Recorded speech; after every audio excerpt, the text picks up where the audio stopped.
Hello, नमस्कार। कैसे हो सब लोग?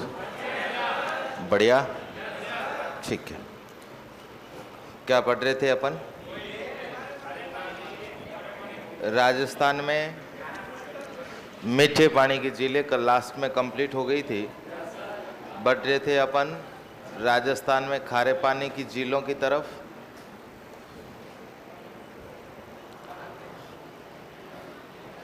राजस्थान में हेलो, खारे पानी की जो झीलें है ना,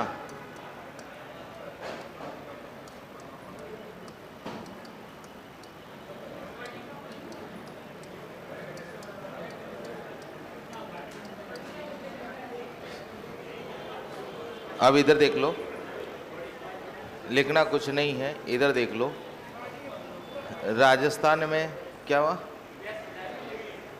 बेस ठीक है, अभी हो जाएगा सही। राजस्थान में खारे पानी की झीलें याद करने की आपकी एक ट्रिक है। साड़ी का पल्लू कुत्ता फाड़े रे। सांबर, डीडवाना, कावोद, पचपदरा, लोणकरणसर, कूचामण, तालछापर, फलोदी, डेगाना, रेवासा। ठीक है ना? ये सारी क्या है? राजस्थान में खारे पानी की झीलें।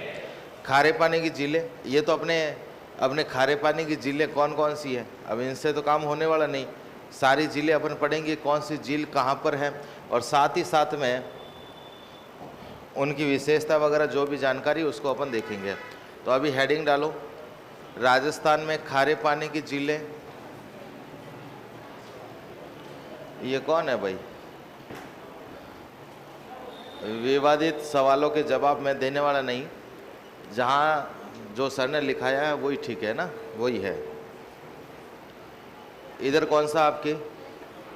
सांबर झील। सांबर झील नहीं देखी हो तो इधर देख लेना। ये अपने राजस्थान में कौन सी झील है? सांबर। सांबर झील का विस्तार राजस्थान के 3 जिलों में है। कितने जिलों में विस्तार है आपके? 3। एक तो जयपुर में है, दूसरा अजमेर और तीसरा नागौर। 3 जिलों में, सॉरी अब चेंज हो गए डिस्ट्रिक्ट। जयपुर ग्रामीण, डीडवाना, कूचामण और अजमेर, इन 3 जिलों में किसका विस्तार है आपके? सांबर। ये जो सांबर झील है ना, राजस्थान की सबसे बड़ी झील है। खारे पानी की कहो या सीधा ही कहो, सबसे बड़ी झील तो कौन सी झील है आपके? सांबर झील। लगभग 500 वर्ग किलोमीटर इसका एरिया है। कितना एरिया आपके? 500 वर्ग किलोमीटर के साथ में राजस्थान की सबसे बड़ी झील पूछे तो कौन सी झील है? सांबर झील है। सबसे बड़ी झील सांबर झील। अब ये जो सांबर झील है, सांबर झील का निर्माण बिजोलिया शिलालेख का नाम सुना है? बिजोलिया शिलालेख के अनुसार इस झील का निर्माण करवाया था वासुदेव चौहान ने। बिजोलिया शिलालेख के अनुसार सांबर झील का निर्माण किसने करवाया था? वासुदेव चौहान ने। बाकी हकीकत में देखा जाए ना, ये तैतीस सागर का अवशेष है। किसका अवशेष है? तैतीस सागर। ये तो सुना होगा ना, राजस्थान के पश्चिम मरुस्थलीय क्षेत्र में पहले कौन सा सागर था आपके? तैतीस सागर। तो सांबर झील किसका अवशेष है? तैतीस सागर। और हकीकत में तैतीस सागर का अवशेष ही, लेकिन बिजोलिया शिलालेख ये कहता है कि इसका निर्माण वासुदेव चौहान ने करवाया। बिजोलिया शिलालेख कहता है कि वासुदेव चौहान के शासनकाल में भयंकर अकाल पड़ा था। उस अकाल से निपटने के लिए वासुदेव चौहान को दूसरा कोई प्रोजेक्ट तो ध्यान में आया नहीं, ब्रह्मा जी की तपस्या करना शुरू हो गया। घोर तपस्या की। खुश हुए ब्रह्मा जी, बोले बोल बेटा तुझे क्या चाहिए? कि साहब हमारे राजपाट में पानी नहीं है, पानी की व्यवस्था करो। ब्रह्मा जी ने कहा यार तेरा सांबर तो बहुत लंबा चौड़ा पड़ा है, पानी की व्यवस्था करें तो करें किधर, है ना? तू ऐसा कर, जिधर जिधर आपके पेयजल संकट हैं, जिधर जिधर पानी की आवश्यकता तुझे महसूस हो रही है, उस रास्ते तू आगे आगे बढ़, पीछे पीछे मैं आऊँगा और तेरे पानी पानी हो जाएगा। लेकिन ब्रह्मा जी के ऊपर विश्वास भरोसा कायम नहीं रखा, पीछे मुड़ के देख लिया तो पूरा पानी क्या हो जाएगा आपके? खारा। वासुदेव चौहान बेचारा चलता है, चलते चलते चलते चलते लास्ट में थक जाता है। मन में सोचता है यार ब्रह्मा जी पीछे पानी करे या नहीं करे, देखा तो सही। और जैसे ही पीछे मुड़ के देखता पूरा पानी क्या हो जाता है आपके? खारा। ये मैं नहीं कह रहा हूँ, ओनली बिजोलिया शिलालेख कह रहा है। इस तरीके से इसका निर्माण किसने करवाया था? आपके वासुदेव चौहान ने करवाया था। ये जो सांबर झील है, इस सांबर झील में मुख्य रूप से 4 नदियाँ गिरती हैं और चारों के नाम मैंने अभी आंतरिक प्रवाह की नदियों में पीछे बताया था, वापस बता दूंगा। मेंथा, रूपनगढ़, खारी और खंडेला, 4 नदियाँ और एक छोटी सी तुरतमती नदी साथ में और थी। ये चारों नदियाँ किस में गिरती है? आपकी सांबर झील में गिरती हैं। सांबर झील के अंदर नमक उत्पादन जो होता है, पूरे भारत में जितना भी होता है उसका 8.7% नमक उत्पादन कहाँ होता है? सांबर। ये ऑल इंडिया का डाटा ध्यान रखना। भारत में जितना भी नमक उत्पादन होता है उसका 8.7% कहाँ होता है? सांबर में। लेकिन साथ ही साथ ध्यान रखना, पूरे भारत में जितना भी होता है उसका 12% नमक उत्पादन कहाँ होता है? आपके राजस्थान।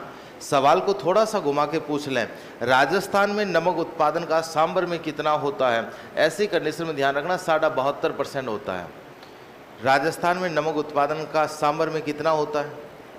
72.5। ये डाटा है ऑल इंडिया का, ये ज़्यादातर अपन को यही मिलता है, लेकिन ये पूरे भारत का है।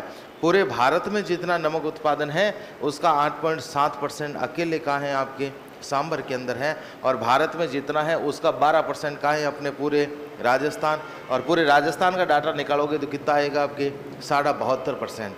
सांबर में नमक उत्पादन के लिए राजस्थान के अंदर भारत सरकार का उपक्रम है जिसका नाम है हिंदुस्तान सांबर सॉल्ट लिमिटेड। कौन है? आपकी हिंदुस्तान सांबर सॉल्ट लिमिटेड। और हिंदुस्तान सांबर सॉल्ट लिमिटेड जिसकी स्थापना कब हुई थी? आपके 1964।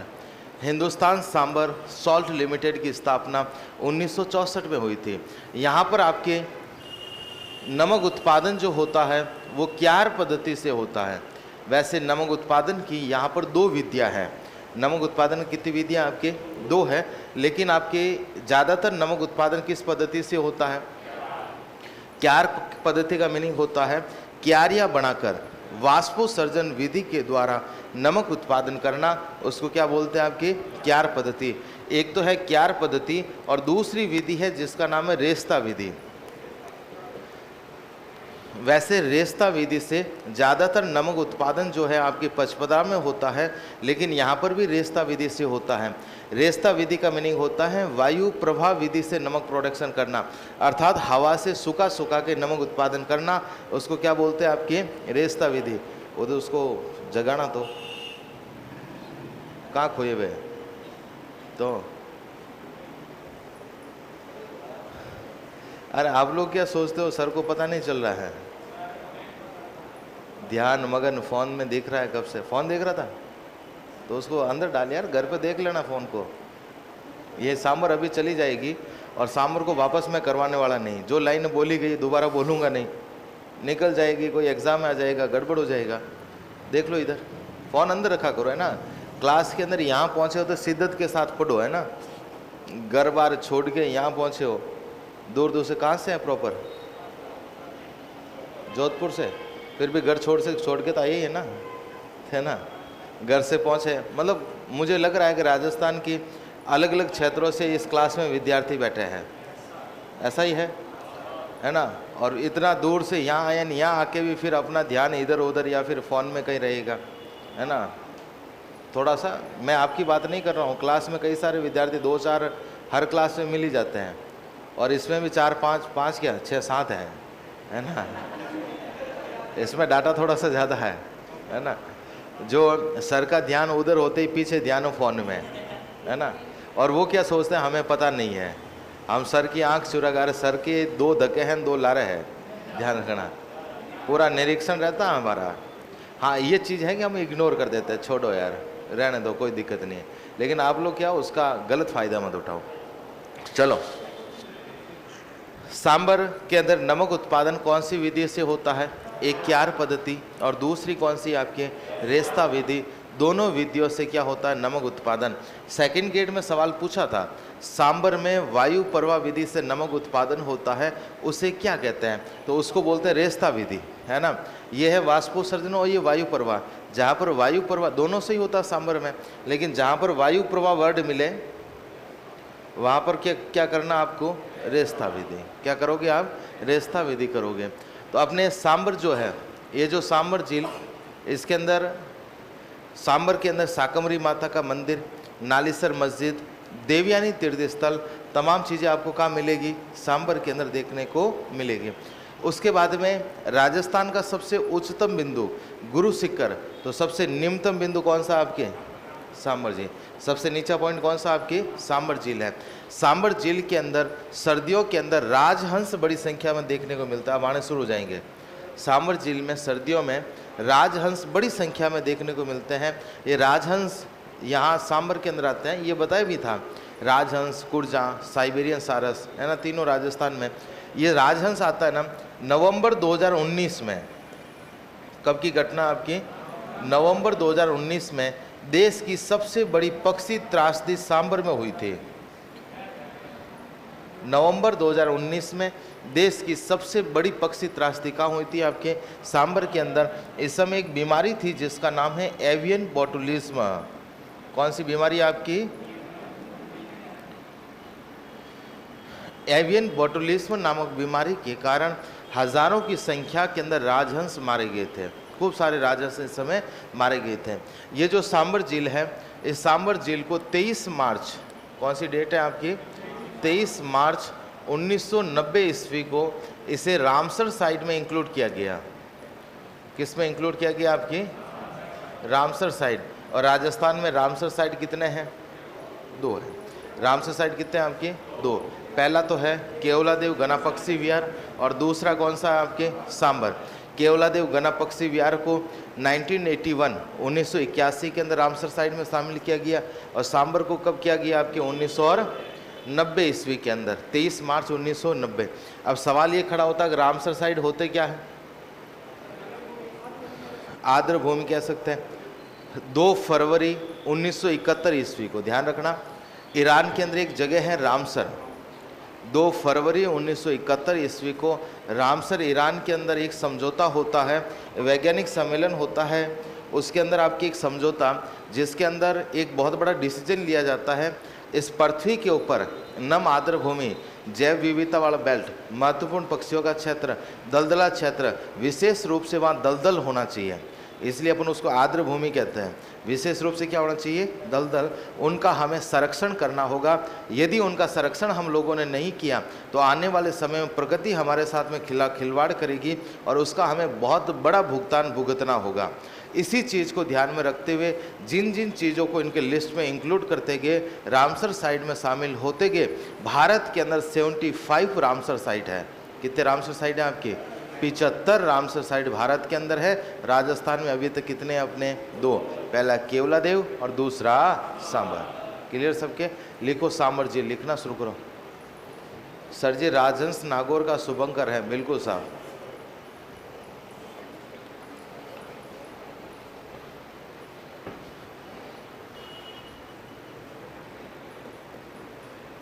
सांबर झील, सांबर झील, सबसे पहले विस्तार लिख लो इसका। कहाँ है विस्तार इसका? जयपुर ग्रामीण, डीडवाना कुचामन,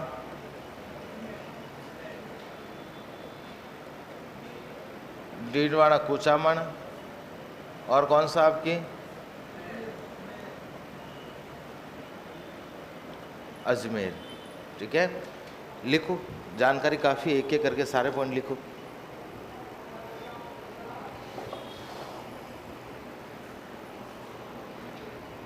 विस्तार जयपुर ग्रामीण, डीडवाना कुचामन, और कहाँ है अपने? अजमेर। यहाँ पर किन का विस्तार है आपके?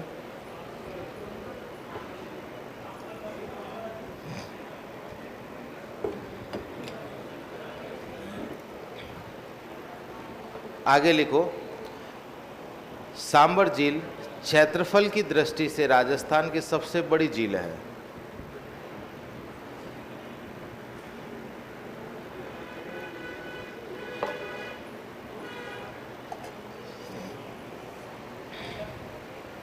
सांबर झील क्षेत्रफल की दृष्टि से राजस्थान की सबसे बड़ी झील है। क्षेत्रफल की दृष्टि से राजस्थान की सबसे क्या है आपके बड़ी झील है। आगे ब्रैकेट में लिख लो लगभग 500 वर्ग किलोमीटर।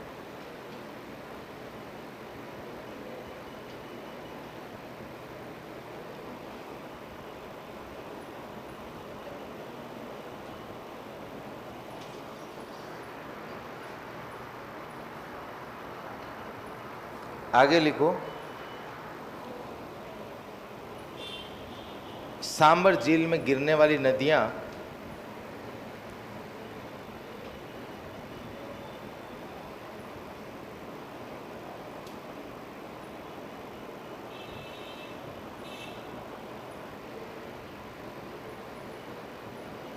सांबर झील में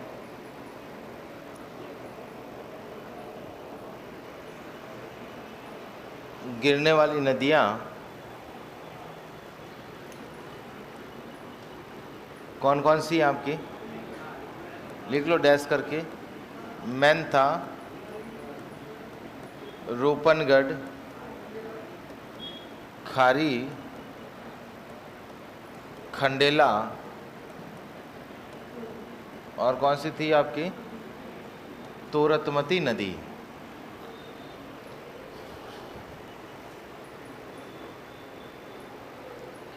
मैनथा, रूपनगढ़, खारी, खंडेला और कौन सी आपकी तुरतमती नदी।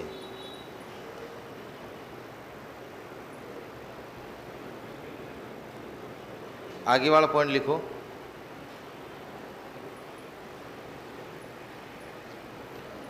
सांबर झील में सांबर में लिखो सांबर झील में। सांबर में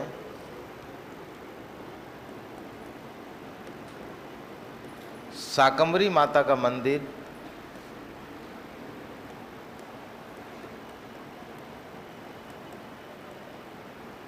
नालीसर मस्जिद,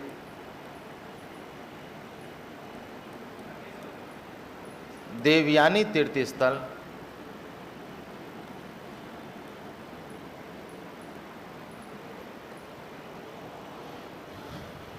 सांबर में शाकंभरी माता का मंदिर, नालीसर मस्जिद व देवयानी तीर्थ स्थल स्थित है।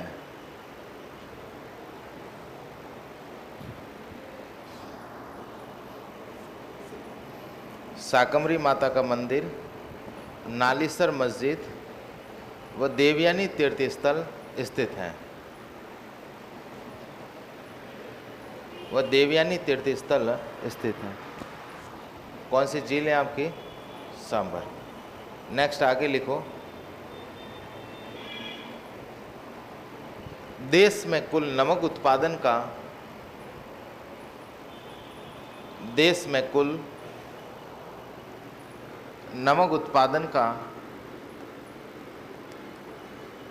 8.7%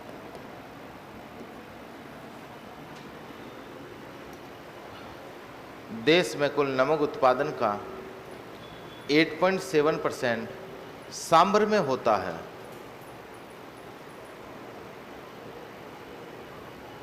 8.7% कहाँ होता है आपकी सांबर में होता है। आगे ब्रैकेट में राजस्थान करके लिख लो 12%।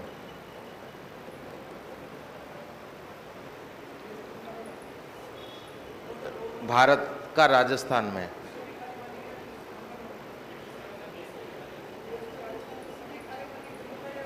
सभी हाँ क्या कह रहे हो। अरे भारत में जितना भी नमक उत्पादन होता है उसका 8.7% अकेले सांबर में होता है। पूरे भारत में जितना होता है उसका 12% राजस्थान से होता है, अन्य और भी खारे पानी की झीलों को मिलाकर।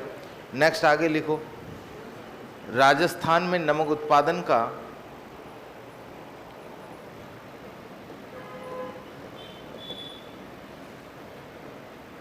8 राजस्थान में नमक उत्पादन का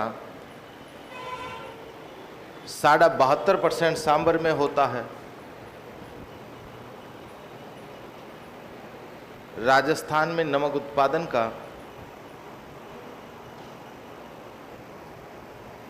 72.5%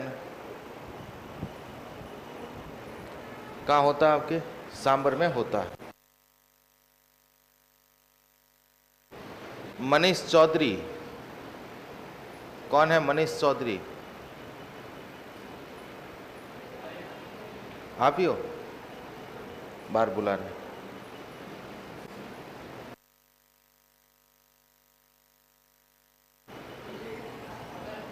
नेक्स्ट आगे लिखो।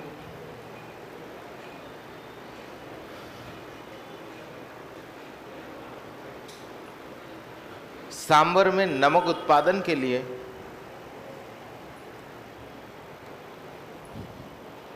सांबर में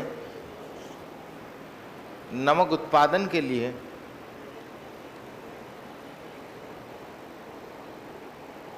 सांबर में नमक उत्पादन के लिए भारत सरकार का उपक्रम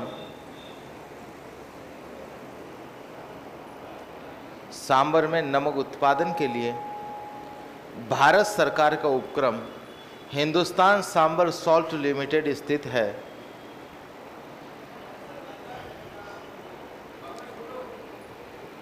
सांबर में नमक उत्पादन के लिए भारत सरकार का उपक्रम हिंदुस्तान सांबर सॉल्ट लिमिटेड, ये लिखा हुआ नहीं दिख रहा हो तो, हिंदुस्तान सांबर सॉल्ट लिमिटेड स्थित है, जिसकी स्थापना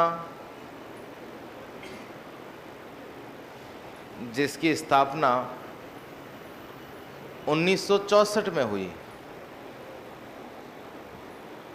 जिसकी स्थापना कब हुई थी आपकी? जिसकी स्थापना 1964 में हुई। आगे ब्रैकेट में लिख दो केंद्र सरकार अनुपात राजस्थान सरकार, ऐसे। केंद्र सरकार अनुपात राजस्थान सरकार, रेशियो है इनका आपके 60:40।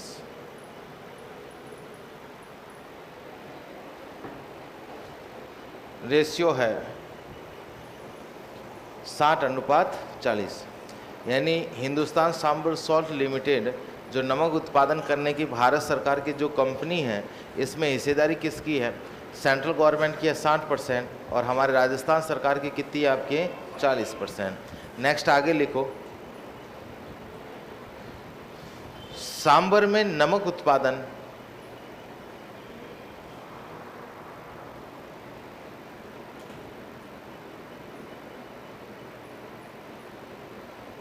सांबर में नमक उत्पादन 2 विधि से किया जाता है। सांबर में नमक उत्पादन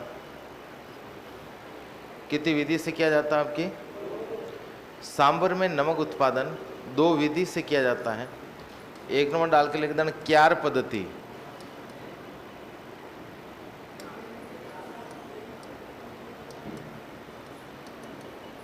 क्यार पद्धति का मीनिंग होता है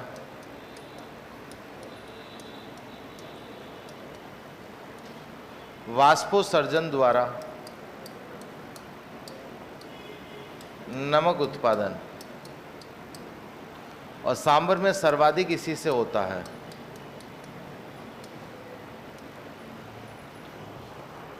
और दूसरी कौन सी विधि आपकी?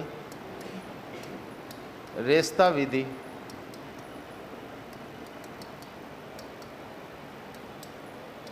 वायु प्रवाह विधि। लिख लो इन दोनों, वायु प्रवाह विधि।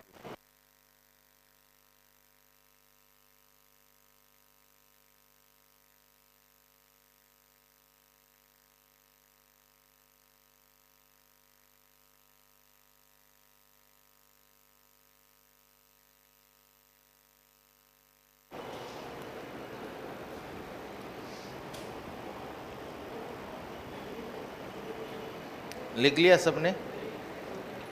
आगे बढ़े।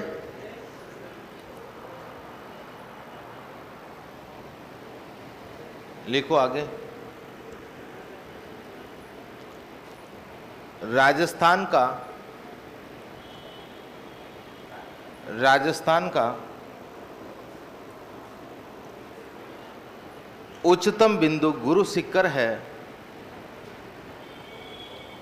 राजस्थान का उच्चतम बिंदु गुरु शिखर है।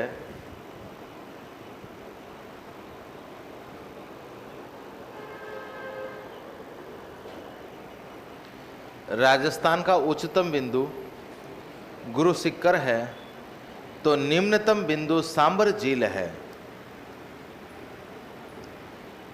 राजस्थान का उच्चतम बिंदु गुरु शिखर है, तो निम्नतम बिंदु कौन सी झील है आपकी? सांबर झील है।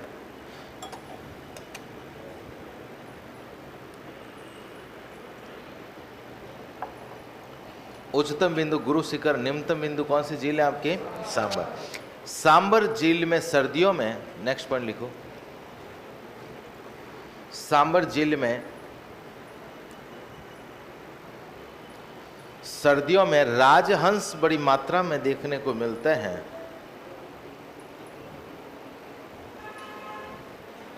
सांबर झील में सर्दियों में राजहंस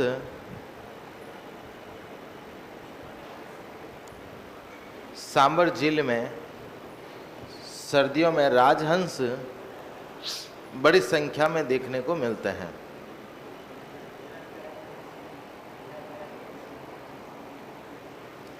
सांबर झील में सर्दियों में कौन सा पक्षी आपके? राजहंस बड़ी संख्या में देखने को मिलता है। नेक्स्ट पॉइंट, नवंबर 2019 में, नवंबर 2019 में देश की सबसे बड़ी, नवंबर 2019 में देश की सबसे बड़ी पक्षी त्रासदी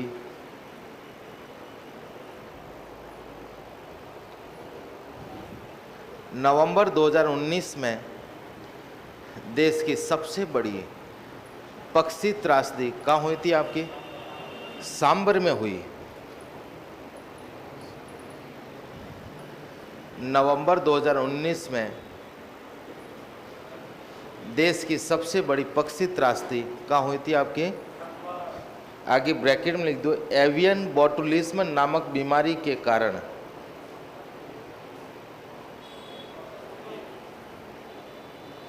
एवियन बोटुलिज्म नामक बीमारी के कारण। बीमारी कौन सी थी आपकी? Avian botulism.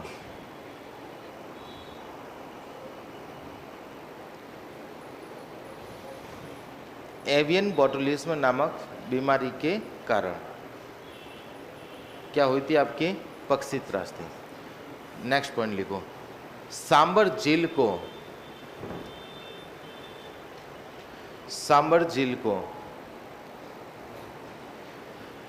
23 मार्च 1990 ईस्वी को,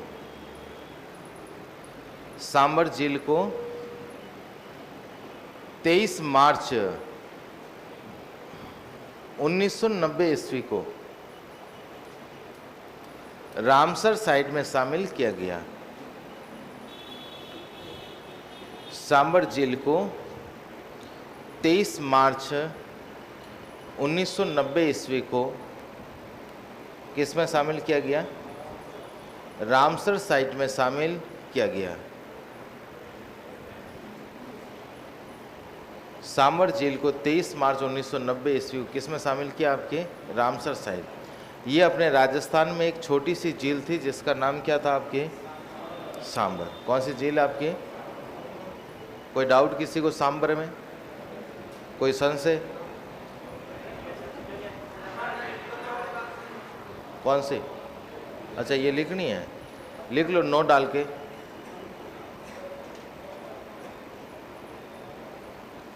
नो डाल के लिख लो।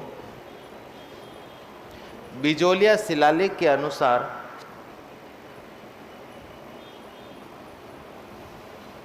बिजोलिया शिलालेख के अनुसार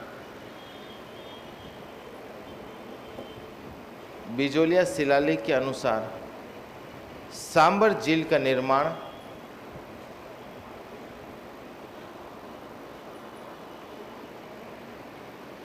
बिजोलिया शिलालेख के अनुसार सांबर झील का निर्माण वासुदेव चौहान ने करवाया। बिजोलिया शिलालेख के अनुसार सांबर झील का निर्माण वासुदेव चौहान ने करवाया, परंतु वास्तव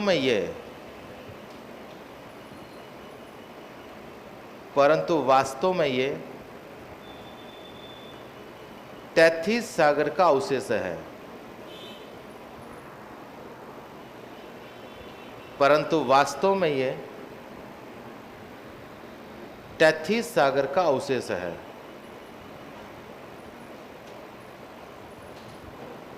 वास्तव में ये किसका अवशेष है? आपके तैथीस सागर का अवशेष है। ठीक है, ये अपने कौन सी झील है? सांबर। नेक्स्ट आगे लिखो पचपदरा झील।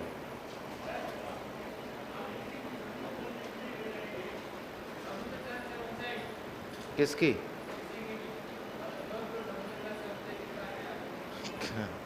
कहीं कर्णधार है, नहीं आता है।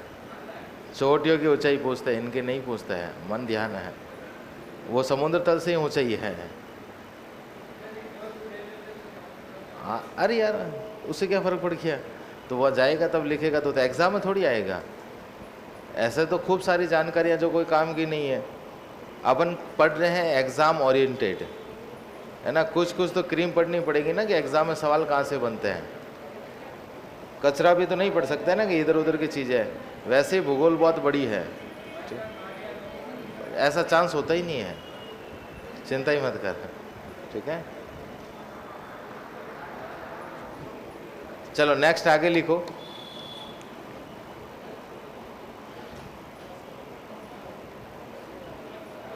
लिखो पचपदरा झील। लिख लिया? कहाँ है पचपदरा झील?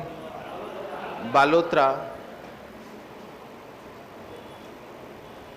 पचपदरा झील कहाँ है? पचपदरा आपकी बालोतरा। पचपदरा झील के बारे में शायद मैंने लूणी नदी के साथ लिखाया था। इस झील का निर्माण लगभग 400 वर्ष पूर्व पंचा भील ने दलदली भूमि को सुखाकर किया था। इस झील में सोडियम क्लोराइड की मात्रा 98% है। खारवाल जाति के द्वारा मोरडी झाड़ी से नमक उत्पादन किया जाता है। नमक उत्पादन करने के लिए छोटे छोटे स्थानीय कुएं बनाए जाते हैं, जिनको स्थानीय भाषा में कोसिया कहते हैं। लिखा है ना पूरा? वापस लिखाने की आवश्यकता है? पचपदरा झील बाड़मेर, सॉरी बालोतरा। अब कहाँ है आपके? पचपदरा झील बालोतरा।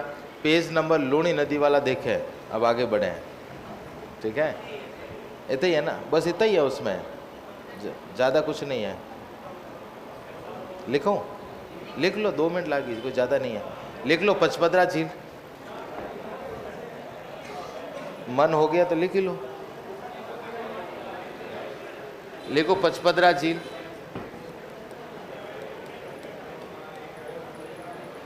बालोतरा लिख लो, लिख लो। पचपदरा, 1-2 चीज़ें फिर ज़्यादा ही लिखेंगे। इस झील का निर्माण, लिख लिख, हाँ पेन उठाओ और लिख। इस झील का निर्माण लगभग 400 वर्ष पूर्व, इस झील का निर्माण लगभग 400 वर्ष पूर्व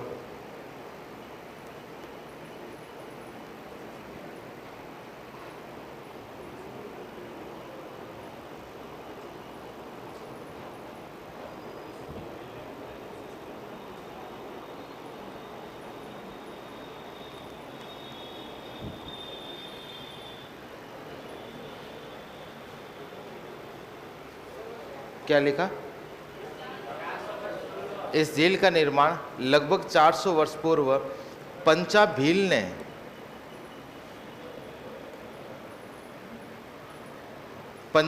ने दलदली भूमि को सुखाकर किया।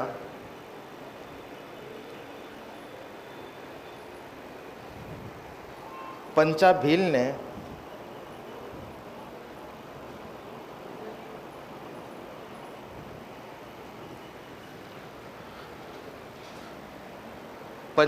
ने दलदली भूमि को सुखाकर किया।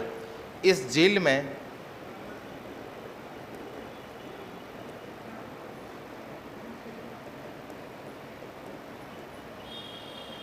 में सोडियम क्लोराइड की मात्रा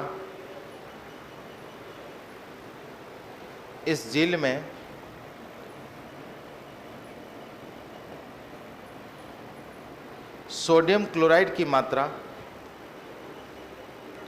98% है।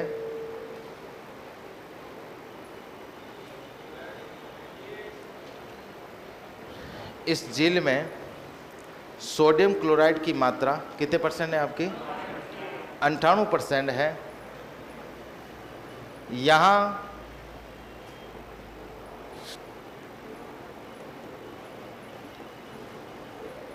खारवाल जाति द्वारा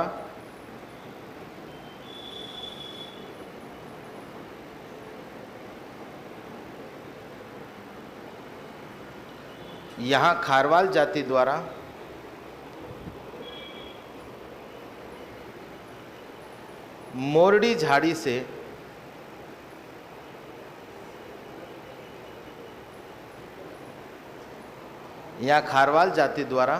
मोरडी झाड़ी से नमक बनाया जाता है।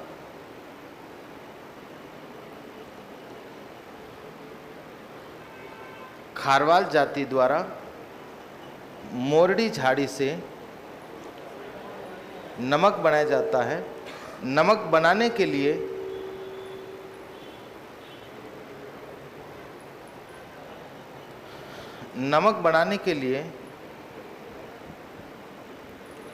छोटे छोटे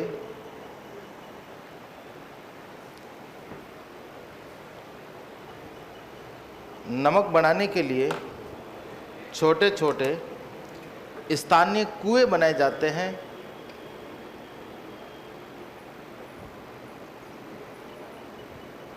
नमक बनाने के लिए छोटे छोटे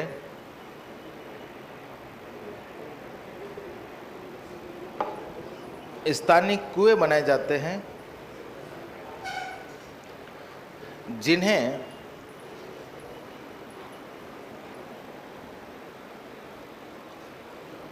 स्थानीय भाषा में कोसिया कहते हैं।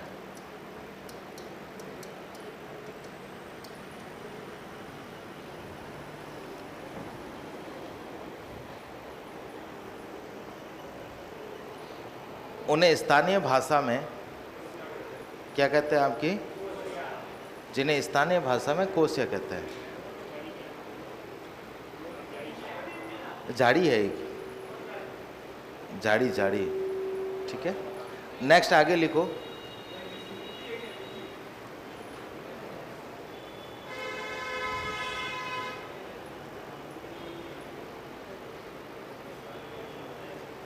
पचपदरा में नमक उत्पादन के लिए, एक पॉइंट और लिखो।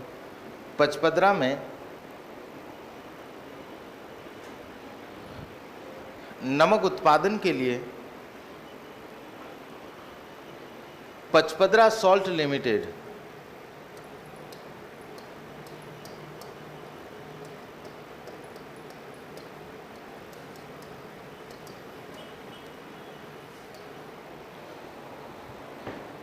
Salt limited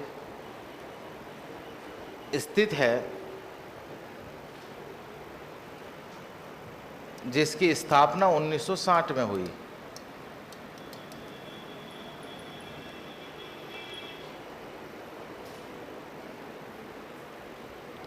Pachpadra salt limited स्थित है, जिसकी स्थापना कब हुई थी आपकी? 1960 में हुई, जिसकी स्थापना 1960 में हुई।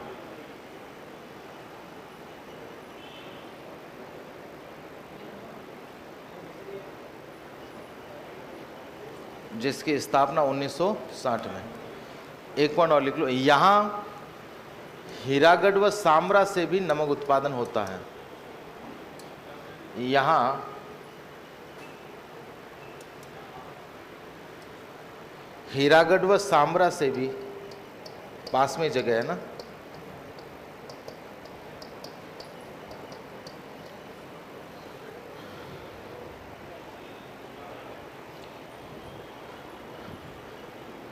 यहाँ हीरागढ़ व सामरा से भी नमक उत्पादन होता है।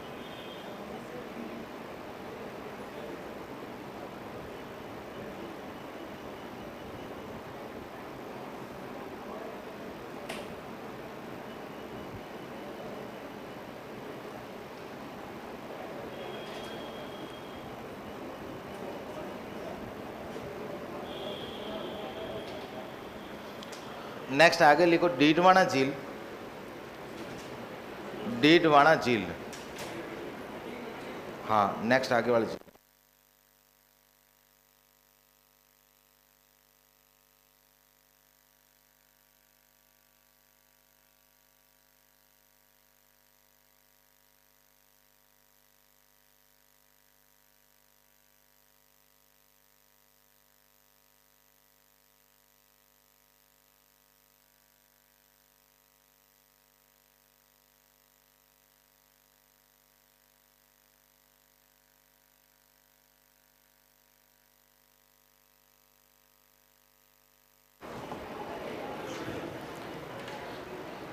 क्या लिखा सबने?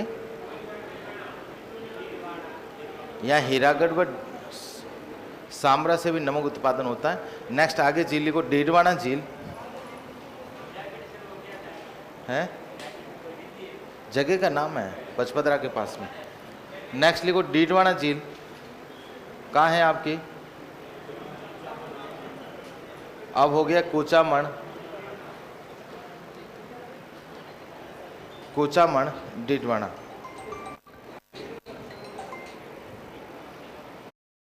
डीडवाना झील, डीडवाना कुचामण।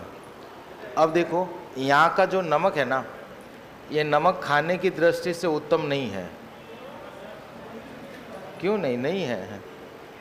केमिकल्स ज़्यादा है, आपने जो फ्लोराइड वगैरह ज़्यादा है ना। इस झील का नमक खाने की दृष्टि से उत्तम नहीं है।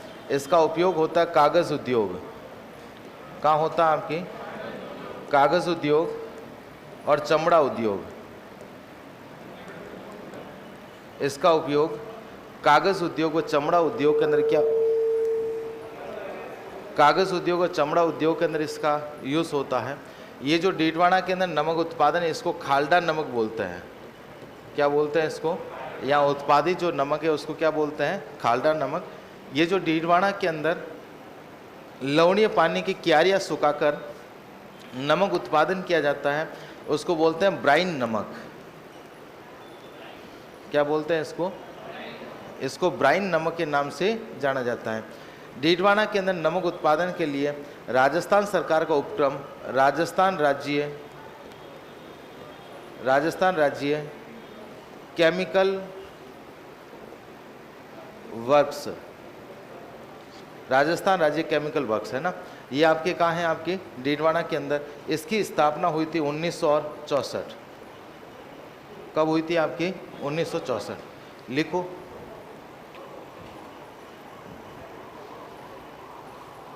लिखो डीडवाना झील,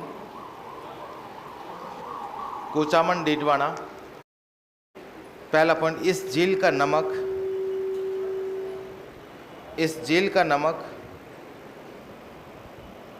खाने की दृष्टि से उत्तम नहीं है। इस झील का नमक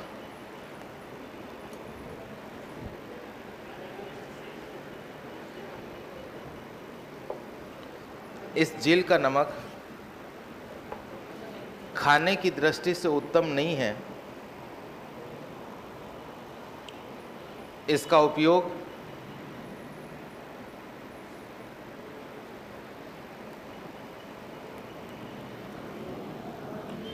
इसका उपयोग कागज उद्योग,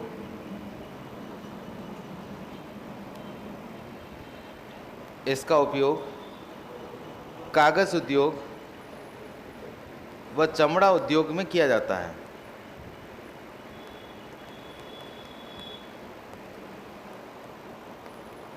इसका उपयोग किस में होता है? आपके कागज उद्योग व चमड़ा उद्योग में किया जाता है। क्लियर सबके? नेक्स्ट आगे लिखो।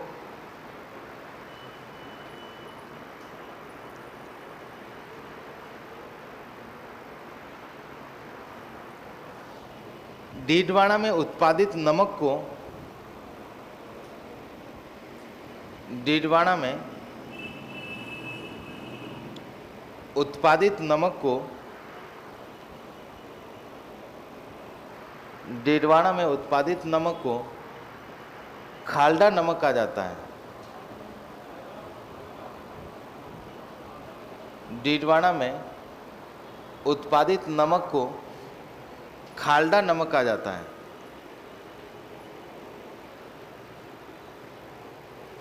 डीडवाना में उत्पादित नमक को क्या बोलते हैं? आपके खाल्डा नमक कहा जाता है। नेक्स्ट पॉइंट, डीडवाना में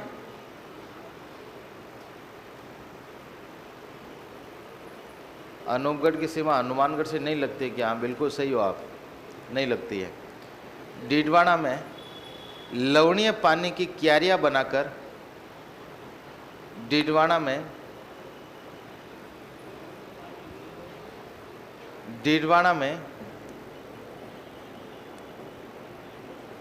लवणीय पानी की क्यारियां बनाकर उसे सुखाकर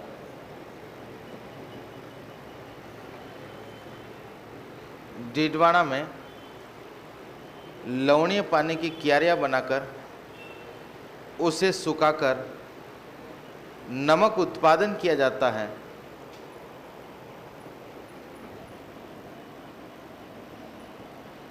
जिसे ब्राइन नमक कहा जाता है। लवणीय पानी की क्यारियां बनाकर उसे सुखाकर नमक उत्पादन किया जाता है।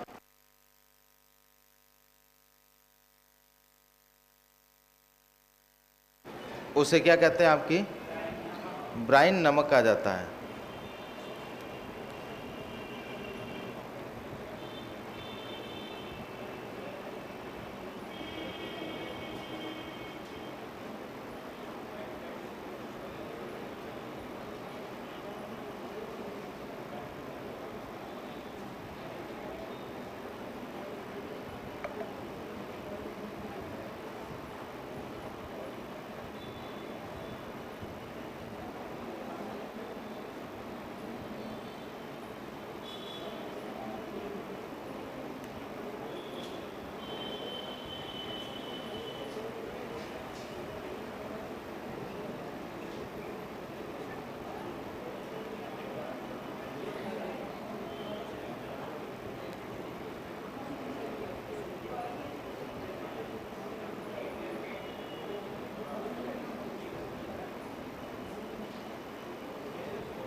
क्या हुआ?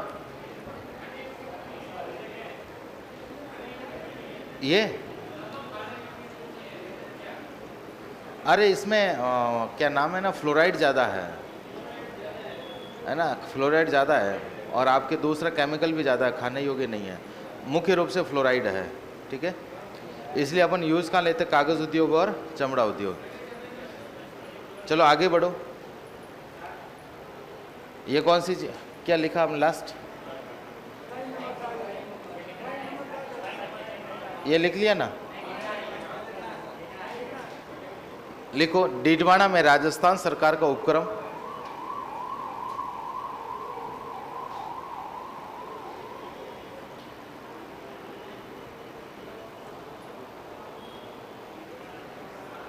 डीडवाना में राजस्थान सरकार का उपक्रम। डीडवाना में राजस्थान सरकार का उपक्रम राजस्थान राज्य केमिकल वर्कर्स, डीडवाना में राजस्थान सरकार का उपक्रम राजस्थान राज्य केमिकल वर्क्स है ना, डब्ल्यू इसको बोलते हैं WORKS वर्क्स। ठीक है ना, वर्क्स।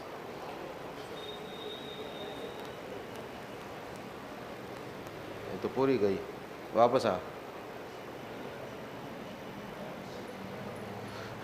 राजस्थान राज्य केमिकल वर्क्स स्थित है, जिसकी स्थापना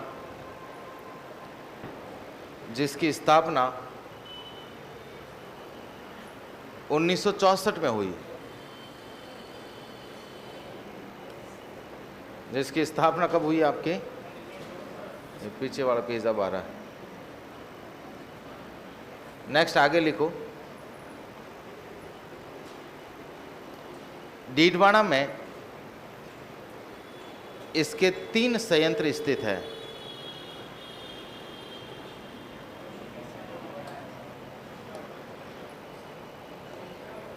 डीडवाना में इसके कितने संयंत्र आपकी? 3। पहला है आपकी सोडियम सल्फेट संयंत्र, सल्फाइड की जगह सल्फेट है। दूसरा सोडियम सल्फाइड संयंत्र।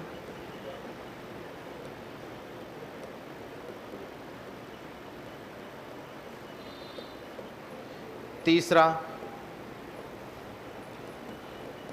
आयोडाइजेशन संयंत्र।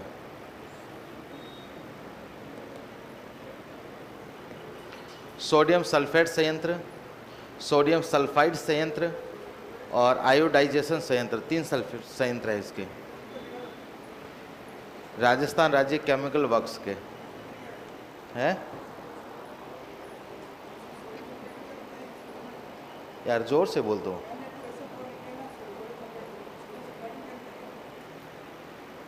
ये साइंस में तो देखते रहना। सोडियम सल्फेट संयंत्र, सोडियम सल्फाइड संयंत्र या आयोडाइजेशन संयंत्र।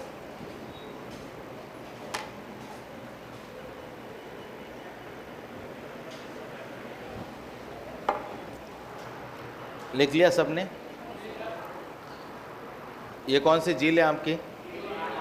नेक्स्ट अब छोटी छोटी झीलें हैं। लिखो, लोणकरणसर झील, लोणकरणसर झील,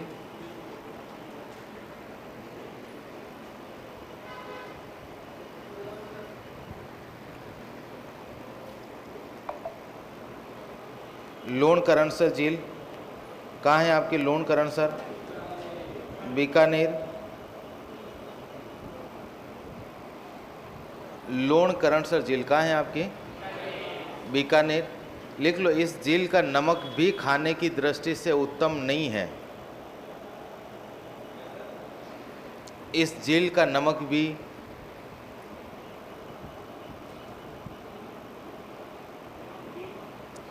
इस झील का नमक भी खाने की दृष्टि से उत्तम नहीं है।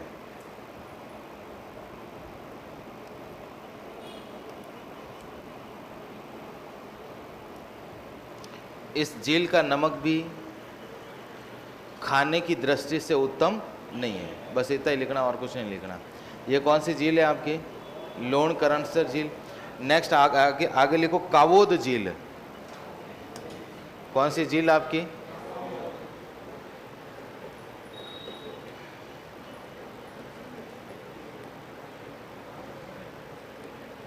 कहाँ है कावोद झील आपकी? जैसलमेर। कावोद झील जैसलमेर। कावोद कहाँ है आपकी? लिखो इसके बारे में। इस झील के नमक में सर्वाधिक आयोडीन की मात्रा है।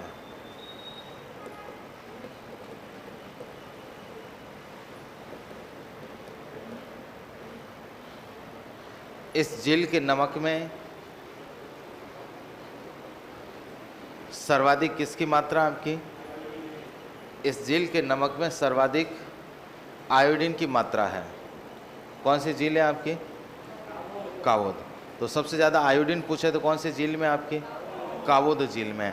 और अपने NaCl सोडियम क्लोराइड पूछे तो कौन सी झील में आपके? सोडियम क्लोराइड किस में? पचपदरा में। ठीक है, उसके बाद हम झीलों के नाम है, फटाफट लिख लो। लिखो पचपदरा झील। कब लिखा पचपदरा? अच्छा, पचपदरा लिख लिया। नेक्स्ट लिख लो पोखरण झील। पोखरण झील।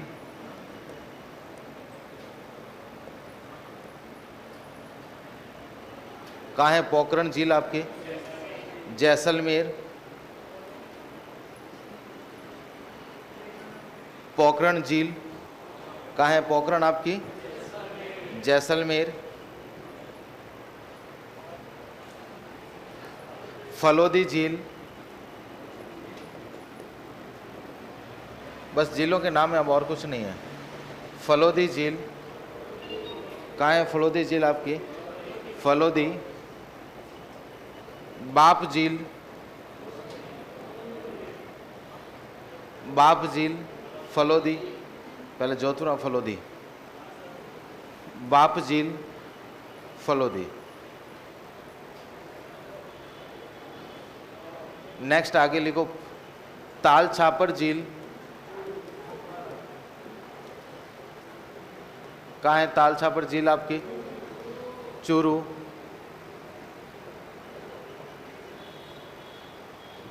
ताल छापर झील चूरू। नेक्स्ट आगे रेवासा झील। रेवासा झील कहाँ है? रेवासा आपकी सीकर। पीथमपुरी झील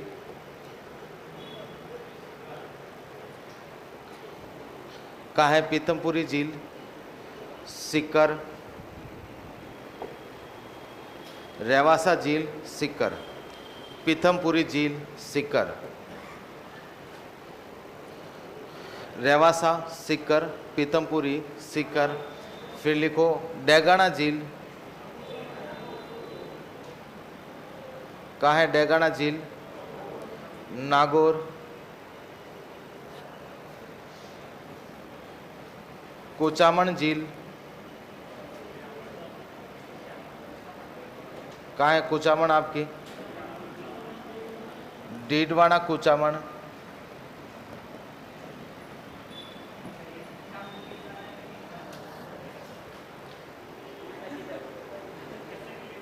क्या फर्क पड़ेगा? नेक्स्ट आगे लिखो कुचामन के बाद में नावा झील। नावा। नावा झील डीडवाना कुचामन। नावा झील कहाँ है? नावा आपकी डीडवाना कुचामन। एक स्टार डाल के पॉइंट लिख लो। राजस्थान में सर्वाधिक, नावा झील खत्म है, जिले भी खत्म है, एक पॉइंट बना के ऐसे लिख लो हैं। हाँ कोछोर है, काछोर नहीं, लिख लो बोले कोछोर। एक झील और लिख लो कोछोर झील सीकर।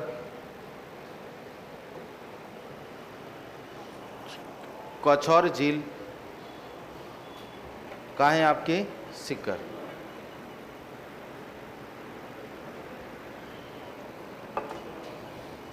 नेक्स्ट आगे लिखो, एक पॉइंट स्टार डाल के लिख लो। राजस्थान में सर्वाधिक खारे पानी की झीलें, राजस्थान में सर्वाधिक खारे पानी की झीलें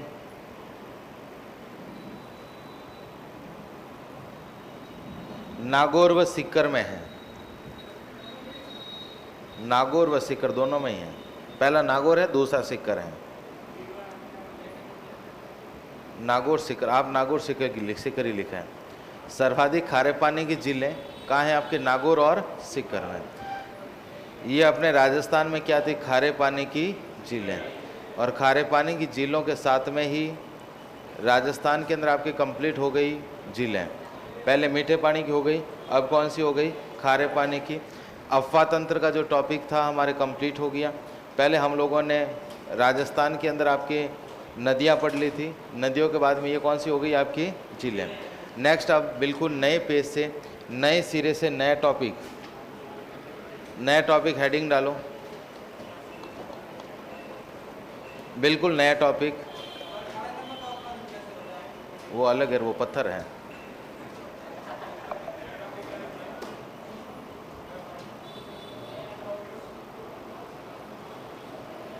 नेक्स्ट आप लिखो नया टॉपिक, राजस्थान की जलवायु, climate of the Rajasthan.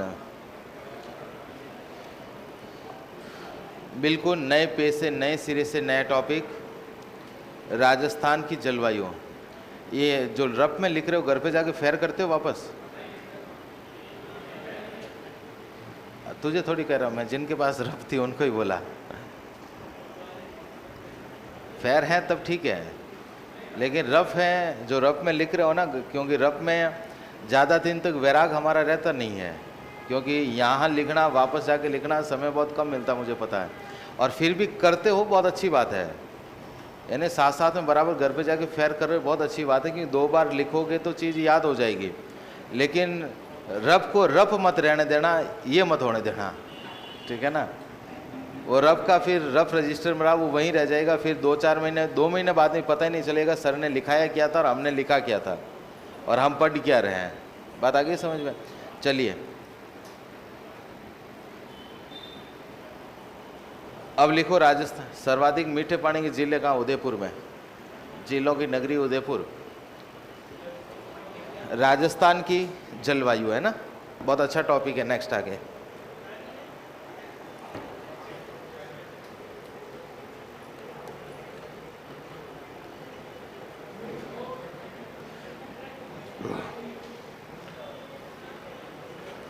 Rajasthan की जलवायु। अब देखो राजस्थान की जलवायु, सबसे पहला सवाल तो मेरा आपसे यही है कि जलवायु किसे कहते हैं?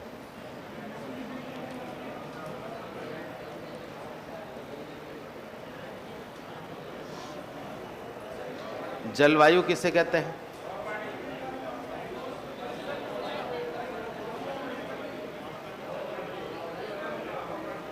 अरे नाम से पता नहीं चल रहा है। जल प्लस वायु जल और वायु का कम्युनिकेशन, उसको क्या बोलते हैं? अरे उसको जलवायु नहीं कहते हैं, है ना।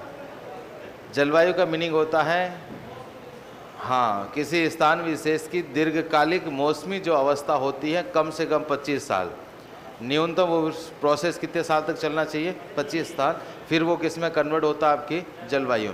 जलवायु, ऋतु और मौसम। ऋतु है तो आपके 3-4 महीने की, और मौसम होता है आपके 1 दिन 2 दिन भी हो सकता है, ज़्यादा से ज़्यादा 10-15 दिन रह सकता है। भाई अपने मौसम परिवर्तन कितने दिन रहेगा? बात है 2-4-5 दिन, वापस वो सेम आ जाएगा सिस्टम। तो जलवायु का मीनिंग होता है किसी स्थान विशेष की दीर्घकालिक जो मौसमी अवस्था होती है, उसको क्या बोलते हैं? आपकी जलवायु। राजस्थान की जलवायु बड़ी विचित्र जलवायु है।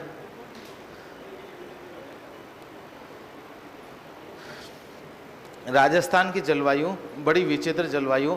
राजस्थान का एक क्षेत्र में आपको बहुत अच्छी बारिश देखने को मिलेगी, और राजस्थान का एक क्षेत्र है, राजस्थान का कोना, जो बारिश के लिए तरस जाएगा। राजस्थान के झालावाड़ में भयंकर चंबल नदी उफान पर रहती है, उस क्षेत्र में चंबल और चंबल की सहायक नदियाँ, और राजस्थान का जैसलमेर का सम क्षेत्र, और सम के लोग कभी विचार करते हैं कि हमारे इधर भी कब बारिश होगी, वो बारिश देखने के लिए जाएंगे इधर उधर, माउंट आबू की तरफ बारिश होती कैसे है, सम के अंदर बारिश होती नहीं है ना। तो एक क्षेत्र मतलब राजस्थान के अंदर भयंकर ठंड भी देखने को मिलेगी, राजस्थान में भयंकर गर्मी भी देखने को मिलेगी, राजस्थान में गर्म हवाएं देखने को मिलेगी, है ना, जिसको अपन क्या कहते हैं, लू। राजस्थान में क्या चलती है, लू भी चलती है। राजस्थान में ठंडी ठंडी हवाएं भी चलती हैं, जिसको अपन कहते हैं ना हील बाजे, ठंडी ठंडी हील। और राजस्थान में हवाएं तो खूब सारी चलती हैं, उगुणी, आथुणी, लंकऊ, दिकणऊ, सूर्यो, समदरी, छील, खूब सारी हवाएं कहाँ चलती है, आपके राजस्थान में चलती है ना। वो आपके क्या है, मतलब राजस्थान की हवाओं का तो अलग ही मामला है। राजस्थान के अंदर सावन बाजे सूर्यो भाद्रपद परवाई, सुना है, सावन बाजे सूर्यो न भाद्रपद। सावन के महीना में जब सूर्या पवन चलती है और भाद्रपद माह में परवाई चलती है, बारिश को आना ही पड़ेगा चाहे कहीं से आओ। महीना सावन का होना चाहिए, पवन आपके कौन सी होनी चाहिए, सूर्या।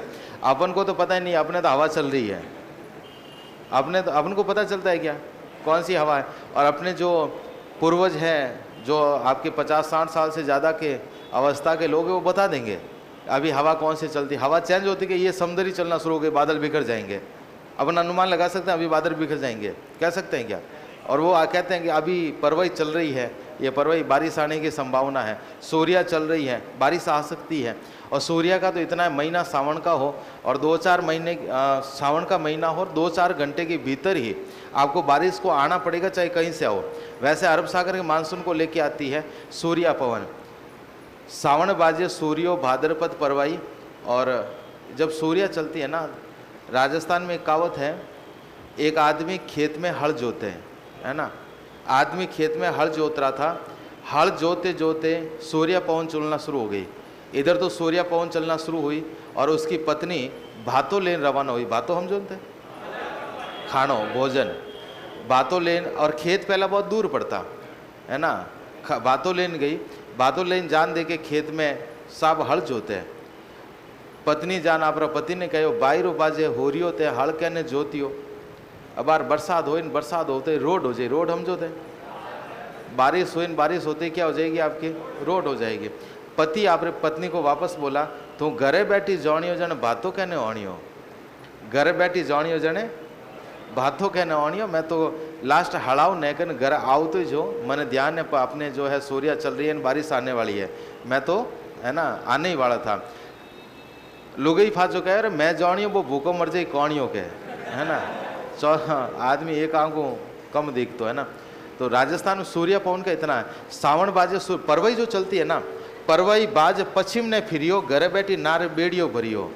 अब किसी को समझ में नहीं आया होगा, है ना, ऊपर से गया, अभी व्याख्या करूंगा तो समझ में आ जाएगा। परवई बाज पश्चिम ने फरियो, परवई का मीनिंग होता है पूर्व दिशा की तरफ से आने वाली हवा, पूर्व दिशा की तरफ। अभी जो बारिश हुई ना, ये परवई है, अभी 2-4 दिन में चल रही है, परवई है। परवई जो पूर्व दिशा की तरफ से हवा आ रही है, ये पूर्व दिशा की तरफ से चलते चलते, जब तक पूर्व में चल रही है तब तक ठीक है, पूर्व से चलते चलते वापस एकदम उल्टी दिशा पश्चिम में घूम जाए तो हाथों हाथ 15-20 मिनट आधे घंटे बारिश आ जाएगी। ये राजस्थान में परवई। पहले क्या होता था कि औरतें बहुत दूर दूर से पानी लेके आती थी, और पहले तो सिस्टम, अब तो घरों के अंदर ये बहुत कम सिस्टम हो गया। पहले आप लोगों ने देखो गड़ा माते गड़ो, गड़ा माते गड़ो, और 2 ही हाथों में बाल्टी, और दूर दूर से 1-1, 1.5, 2-2 किलोमीटर से क्या लाती थी पानी, है ना। इसीलिए पानी की पहले राजस्थान में पानी की बहुत वैल्यू है। घी ढूढ़िया मारो कहीं नहीं जासी, पानी ढूढ़िया मारो जीव बड़े रहे। घी से ज़्यादा किसकी वैल्यू राजस्थान में, पानी की वैल्यू है।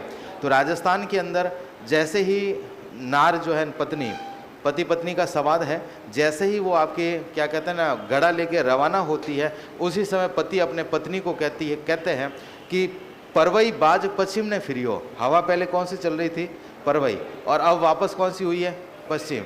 परवई बाज पश्चिम ने फिरियो, घर बैठी नार बेड़ियो भरियो, यानी आपको पानी लेने जाने की आवश्यकता नहीं है। अभी 15-20 मिनट आधे घंटे बारिश आ जाएगी, यहीं घड़ा भर देना और पानी की व्यवस्था इधर ही कर लेना, है ना। तो परवई जब चलती है और सूर्या चलती है तो राजस्थान में बारिश तो आएगी ही आएगी। और राजस्थान की जलवायु तो बड़ी विचित्र है, बारिश की भी खतरनाक मामला है, हो भी और नहीं भी हो। तीजो कुरियोन 8 काल, ये तो कन्फर्म है। राजस्थान में 3 साल बाद में छोटा अकाल और 8 साल बाद में राजस्थान में क्या पड़ता है आपके, भयंकर अकाल पड़ता है। तो राजस्थान की जलवायु, अब देखो जलवायु के अंदर सबसे पहले हम लोग राजस्थान की जलवायु का डिवाइडेशन करेंगे। सबसे पहले ऋतुओं के आधार पर वर्गीकरण करेंगे। ऋतुओं के आधार पर राजस्थान की जलवायु को 3 भागों में बांटा गया, ग्रीष्म ऋतु, वर्षा ऋतु और शीत ऋतु। 3 ऋतुएं हैं। ऋतुएं पढ़ने के पश्चात हम लोग पढ़ेंगे राजस्थान जलवायु की विशेषता, इसके बाद में जलवायु का जलवायु विशेषता,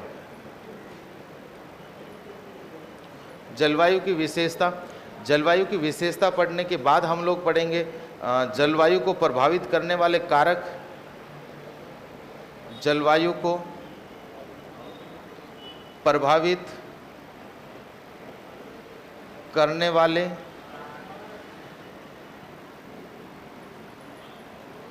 राजस्थान की जलवायु को प्रभावित करने वाले कारक कौन से हैं, ठीक है ना, वो पढ़ेंगे। उसके बाद में हम लोग वर्गीकरण पढ़ेंगे। क्या पढ़ेंगे? वर्गीकरण के अंदर सामान्य वर्गीकरण, कॉपेन का वर्गीकरण और थानवेड का वर्गीकरण, ठीक है, ये वर्गीकरण हम लोग पढ़ेंगे। तो राजस्थान की जलवायु कुछ नॉर्मल जानकारी इससे पहले हम लोग पढ़ेंगे, फिर हम लोग ऋतुओं के आधार पर वर्गीकरण करेंगे। कितनी ऋतुएं हैं? 3, ग्रीष्म ऋतु, वर्षा ऋतु और शीत ऋतु। वर्षा ऋतु में पूरा चलेगा, वैसे मुख्य रूप से वर्षा ऋतु का रोल रहता है। बारिश कैसे होती है, कौन कौन सा मानसून आता है, किस तरीके से, सारी चीज़ें रहेगी। फिर आपकी सारी चीज़ें अपन एक एक करके स्टेप टू स्टेप आगे की तरफ बढ़ेंगे।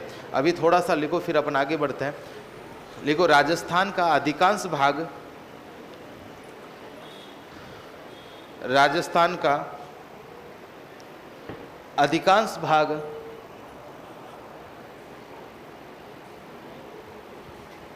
राजस्थान का अधिकांश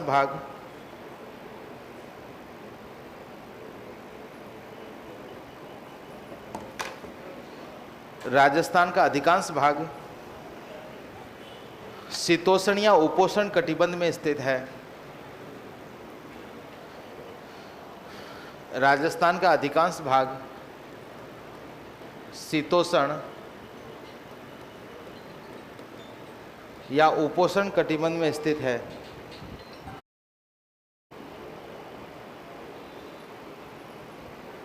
राजस्थान का अधिकांश भाग शीतोष्ण या उपोष्ण कटिबंध में स्थित है, ठीक है। अब देखो राजस्थान कटिबंध की बात, देखो राजस्थान में जलवायु की बात करें तो राजस्थान में अलग अलग क्षेत्रों की अलग अलग है, भिन्न जलवायु प्रदेश है। कॉमनली पूछे तो लगभग उष्ण जलवायु टाइप्स की जलवायु राजस्थान में मिलती है। लेकिन कटिबंध की बात करें तो राजस्थान कौन से कटिबंध में, शीतोष्ण या उपोष्ण। शीतोष्ण भी राइट है और उपोष्ण भी राइट है, दोनों राइट है। कैसे उसको देख लेते हैं। हाँ, यही बता रहा हूँ कटिबंध क्या होता है। सबसे पहले ग्रीक या यूनानी, इन्होंने पृथ्वी के ऊपर जलवायु कटिबंध की बात की। इन्होंने कहा इस पृथ्वी के ऊपर 3 जलवायु कटिबंध है। कितने कटिबंध है आपकी? इन्होंने कहा पृथ्वी के ऊपर कितने कटिबंध है आपकी? 3 जलवायु कटिबंध 3 है। ग्रीक यूनानियों ने कहा था, इन्होंने कहा जैसे माना कि ये आपकी क्या है, पृथ्वी है। पृथ्वी के बिल्कुल बीचों बीच में यहाँ से लाइन ड्रॉ की, 0 डिग्री अक्षांश रेखा, भूमध्य रेखा या इसको बोलते हैं विषुवत रेखा। 0 डिग्री अक्षांश रेखा, यहाँ ऊपर चलेंगे अपन 23.5 डिग्री कर्क रेखा, और इधर कौन सा आपके 23.5 डिग्री साउथ। ये कौन सी रेखा आपकी? मकर रेखा। और इधर कौन सी है आपकी? कर्क रेखा। क्लियर सबके? उसके बाद अपन आगे बढ़ेंगे,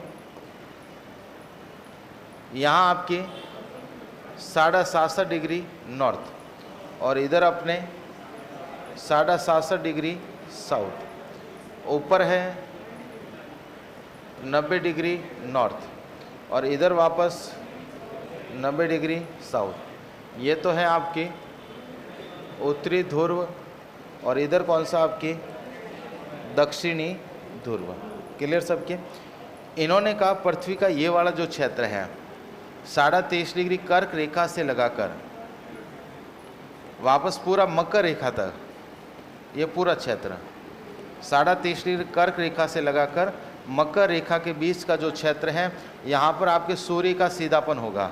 क्या होगा? आपके सूर्य का सीधापन होगा, भयंकर गर्मी पड़ेगी। तो पृथ्वी का ये पूरा जो क्षेत्र है इसका नाम रखा इन्होंने उष्ण कटिबंध।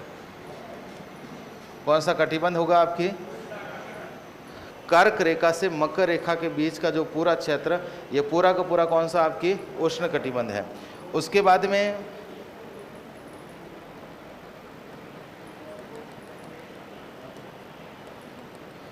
ये आपके कर्क रेखा से लगाकर 67 डिग्री उत्तरी अक्षांश, और वापस इधर मकर रेखा से लगाकर 67 डिग्री दक्षिणी अक्षांश, ये जो क्षेत्र है यहाँ पर इन्होंने कहा न तो ज़्यादा गर्मी पड़ेगी न ज़्यादा सर्दी पड़ेगी। तो बीच का कटिबंध, इसलिए इसका नाम रख दिया शीतोष्ण कटिबंध। क्या नाम रख दिया इसका? शीतोष्ण कटिबंध। क्या नाम रख दिया इसका? शीतोष्ण कटिबंध। फिर इन्होंने कहा इससे ऊपर वाला जो क्षेत्र, ये बेल्ट 67 डिग्री से लगाकर 90 डिग्री उत्तरी ध्रुव और 67 डिग्री दक्षिणी अक्षांश से ये वाला पूरा क्षेत्र, यहाँ पर इन्होंने कहा कि भयंकर क्या रहेगी? ठंड रहेगी, है ना, बर्फीला क्षेत्र है, इसलिए इसका नाम क्या रख दिया इन्होंने? शीत कटिबंध। इस तरीके से इन्होंने राजस्थान को कितने कटिबंध में बांट दिया? आपके पृथ्वी को कितने कटिबंध में बांट दिया? 3। उष्ण, उपोष्ण और शीत। कितने कटिबंध हो गए? 3। ठीक है, इनके अनुसार आपके 3 कटिबंध हो गए। उसके बाद अपन आगे चलें। एक वैज्ञानिक आया था जिसका नाम था सुपन। क्या नाम था आपकी? सुपन का जलवायु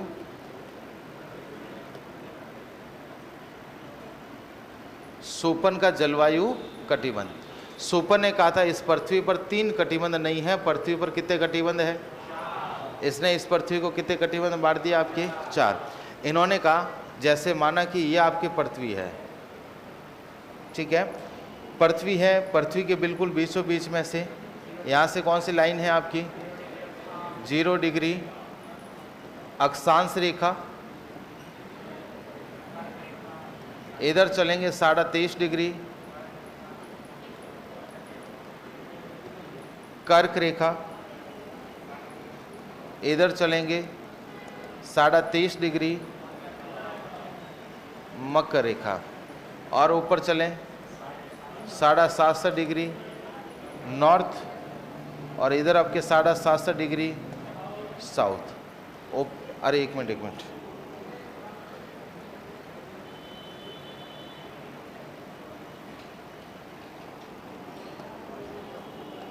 इसका जो कटिबंध है ना, इसने यहाँ से यहाँ पे लिया 45 डिग्री नॉर्थ, और इधर वापस 45 डिग्री साउथ, फिर वापस 67 डिग्री नॉर्थ, और वापस 67 डिग्री साउथ।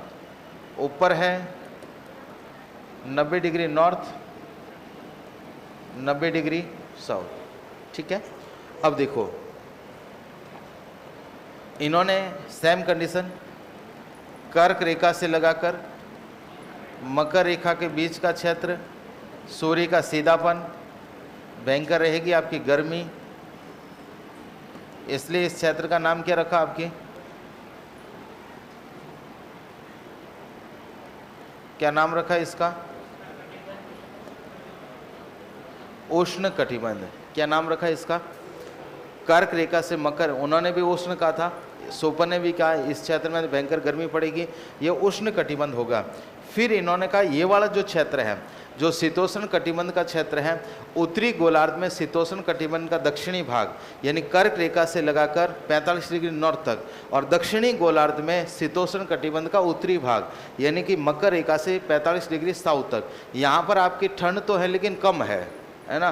तो इसको शीतोष्ण को इसने कितने भागों में बांट दिया? 2। इसके पार्ट करके इन्होंने कहा ये शीतोष्ण नहीं है, ये उपोष्ण है। इसका नाम क्या रखा इन्होंने? तो इनके अनुसार ये कौन सा कटिबंध होगी आपकी? उपोष्ण कटिबंध।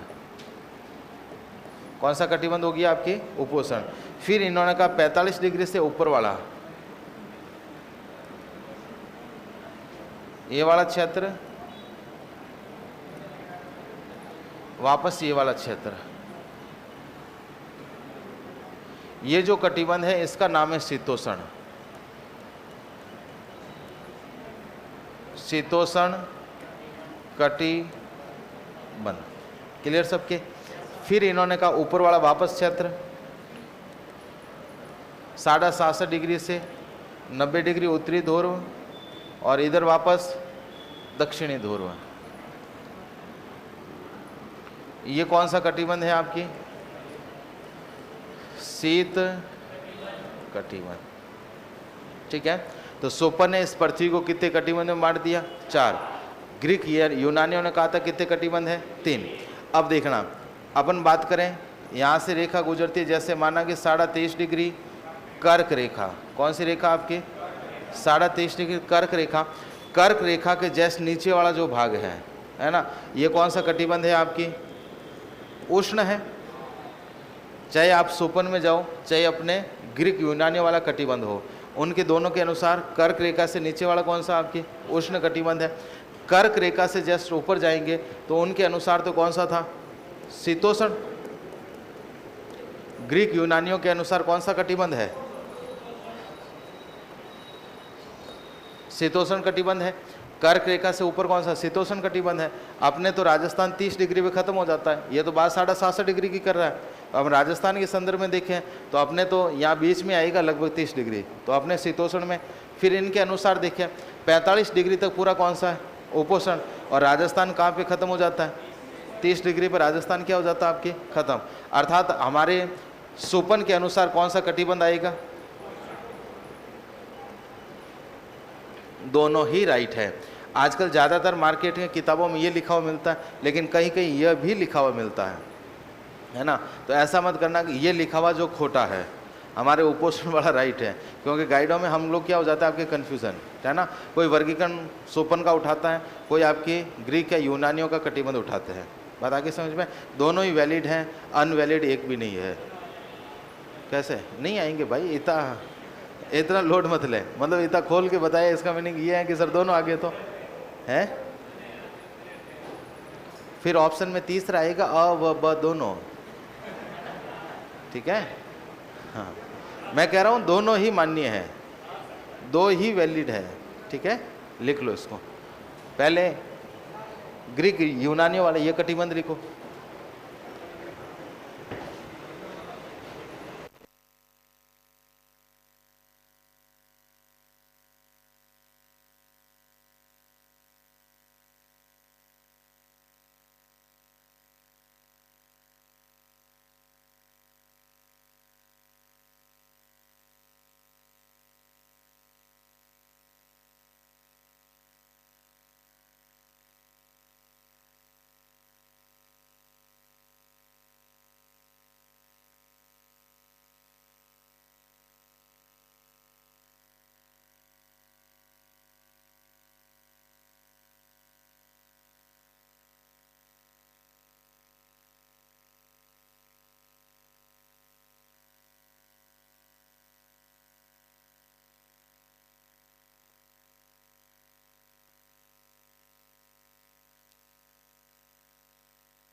ये क्या सर, नक्शा बनवाने की बजाय मुंह से लिखा दो। ज्योग्राफी में कई चीज़ें ऐसी होती हैं जिसका नक्शा बनाना ही पड़ता है। बात आ गई समझ में। और लिखाने की लाइन वो एक ही थी जो मैंने पहले शुरुआत में लिखा थी कि राजस्थान का अधिकांश भाग उपोष्ण या शीतोष्ण कटिबंध में स्थित है। लिखा दी ना। और लिखाने वाली लाइन इतना ही है, ठीक है ना। अभी इसको बनाना पड़ेगा। ये भूगोल है, हिस्ट्री या फिर दूसरा सब्जेक्ट नहीं है जिसको अपन डायरेक्ट लिखे ही लिखें।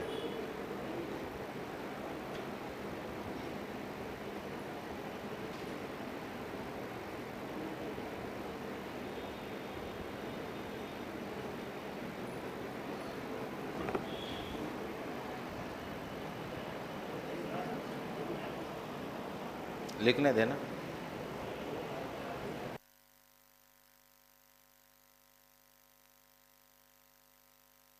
लिख लिया सबने?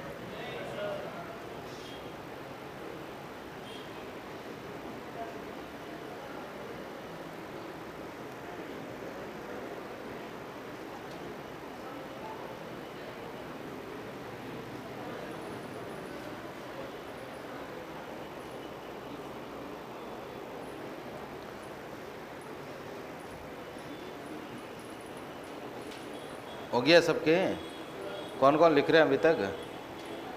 लिखो फटाफट लिखो।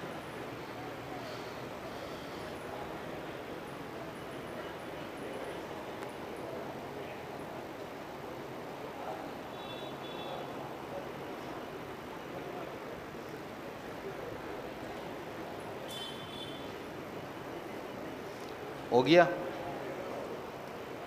लिखो इसको।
सुनाराम नहीं आया।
लिख लिया सबने?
लिख लिया सबने?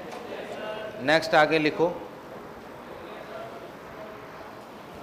तो राजस्थान का अधिकांश भाग, देखना इधर ये जो लिखा ना यहाँ पर लिख लो भले। राजस्थान का अधिकांश भाग अर्थात 1% कौन से कटिबंध में है? उष्ण कटिबंध। ये कौन सा कटिबंध है आपकी? उष्ण कटिबंध। और 99% भाग कौन से क्षेत्र किस में आपके? शीतोष्ण या उपोष्ण कटिबंध में, ठीक है ना। 1% उष्ण कटिबंध, बाकी बचा हुआ आपके 99% शीतोष्ण या उपोष्ण कटिबंध में स्थित है।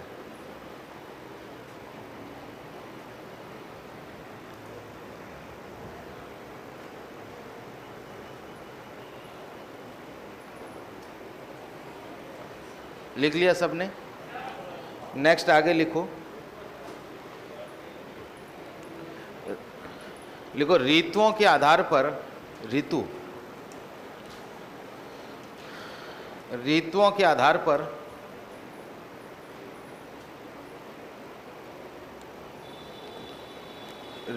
आधार पर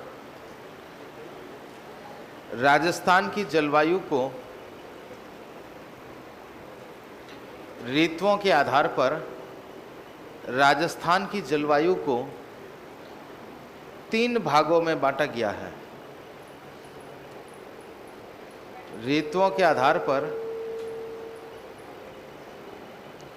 राजस्थान की जलवायु को कितने भागों में बांटा गया? आपकी ऋतुओं के आधार पर राजस्थान की जलवायु को 3 भागों में बांटा गया है।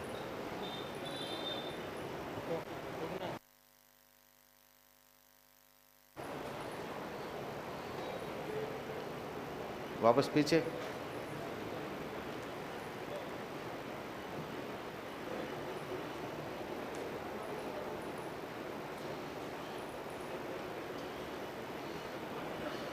ऋतुओं के आधार पर राजस्थान की जलवायु कितने भागों में बांटा गया? आपकी 3। पहला लिखो ग्रीष्म ऋतु, मार्च से जून। दूसरी वर्षा ऋतु, जून से सितंबर। शीत ऋतु, अक्टूबर से फरवरी।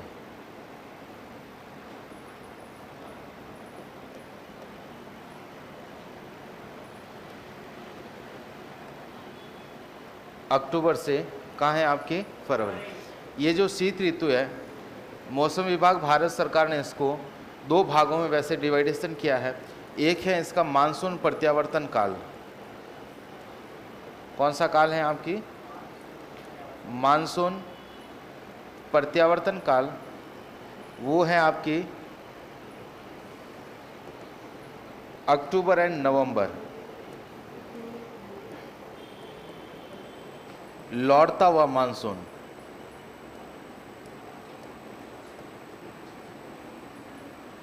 कौन सा मानसून? लौटता हुआ मानसून। दूसरा है आपकी फिर शीत ऋतु, जो आपकी चलेगी दिसंबर से फरवरी के बीच में। दिसंबर से कौन सा महीना आपकी? फरवरी के बीच में कौन सी ऋतु चलेगी? शीत ऋतु। तो ऋतुओं के आधार पर राजस्थान की जलवायु को कितने भागों में बांट दिया? 3। अब सवाल खड़ा है, अब इधर देख लो 1 मिनट के लिए। सवाल खड़ा ये होता है कि ऋतु परिवर्तन होने का कारण क्या है? ऋतु परिवर्तन क्यों होता है उसको देखना है। 1 मिनट वो हाँ लिख लो, जब तक इसको लिख लो।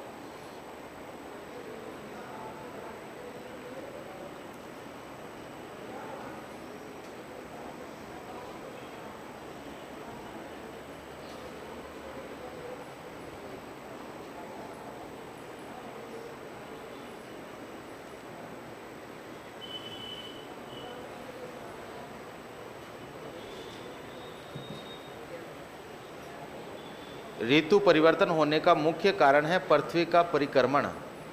मुख्य कारण क्या है आपकी? ये परिक्रमण दिख रहा है,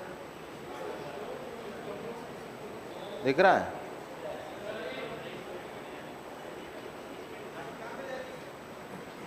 ये कहीं नहीं जा रही, यही घूमेगी। ये दिख रही है ना? और इसकी वजह से हमारे 1 साल पूरा होता है। ये राउंड पूरा करने में इसको 365 दिन 5 घंटे 48 मिनट और 46 सेकंड का समय लगेगा। 365 दिन 5 घंटे 48 मिनट 46 सेकंड। शुरुआत में स्थिति विस्तार बताया था, उस समय मैंने आपको पूरा बताया था, है ना। पृथ्वी चारों ओर घूमती है।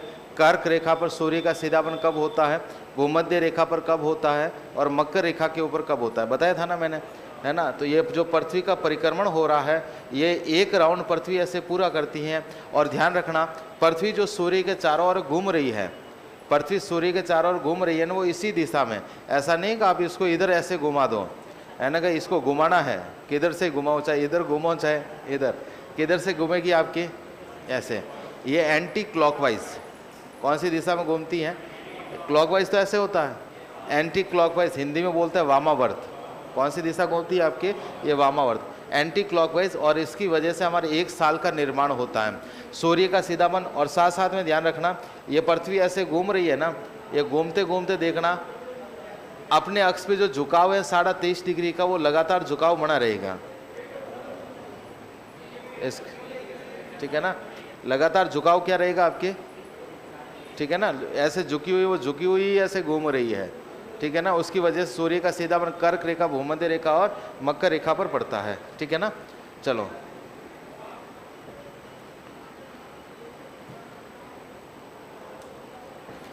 देखना इधर, अपने ऋतुएं जो चेंज होती है ना, शॉर्ट में मैं बता देता हूं।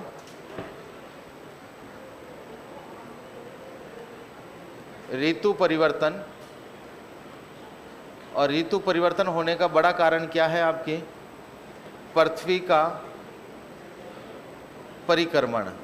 ये पीछे अभी परिक्रमण ही था, पृथ्वी का परिक्रमण। और पृथ्वी का परिक्रमण काल कितना है? 365 दिन।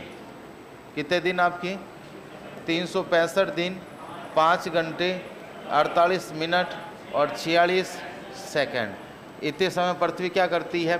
सूर्य के चारों ओर, जो पीछे अभी राउंड घूम रहा था, 1 राउंड पूरा होने में इतना समय लगता है। और इसकी वजह से आपके सौर वर्ष का निर्माण होता है। किसका निर्माण होता है आपकी? एक सौर वर्ष का, अर्थात 1 साल का निर्माण होता है। इसीलिए हमारे 1 साल कितने दिन का होता है? 365 दिन का। सूर्य के चारों ओर पृथ्वी जो घूम रही है, घूमने की वजह से पृथ्वी के ऊपर सूर्य का जो सीधापन होता है, पृथ्वी के ऊपर जो सीधापन होता है, वैसे बता रखा, मैं ओनली शॉर्ट में वापस बता रहा हूं। इधर ये आपकी कौन सी रेखा है? 0 डिग्री अक्षांश। और वापस ऊपर चलेंगे, कौन सी रेखा थी आपकी? 23.5 डिग्री कर्क रेखा। कौन सी रेखा आपकी? और इधर कौन सी है आपकी?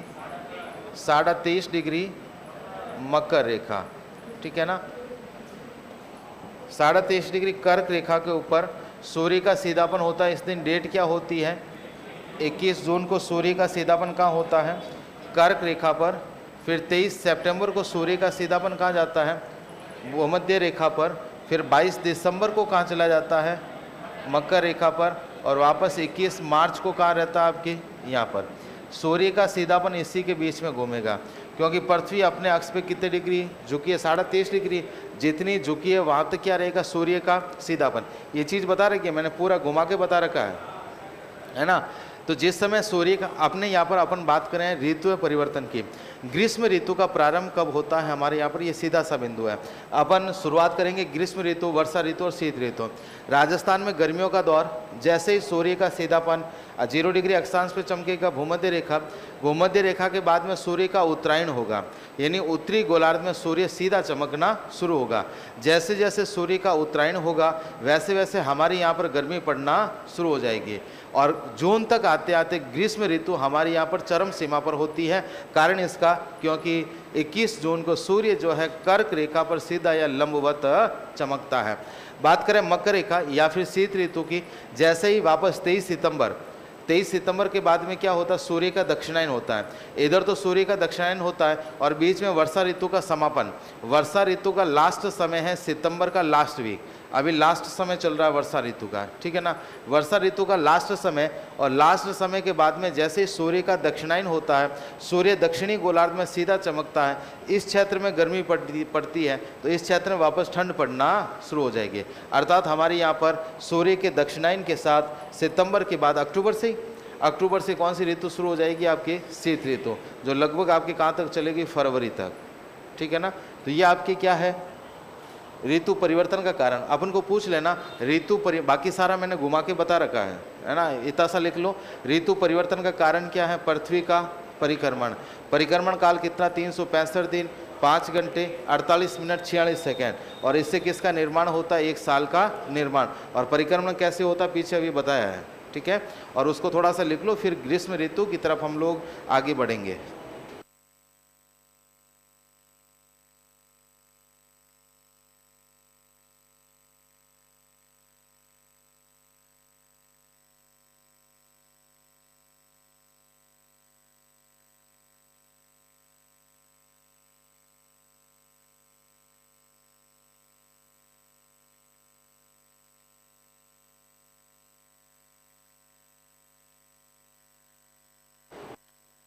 किस किस के लिखना था पहले वाला, लिखो फिर फटाफट लिखो, देखो।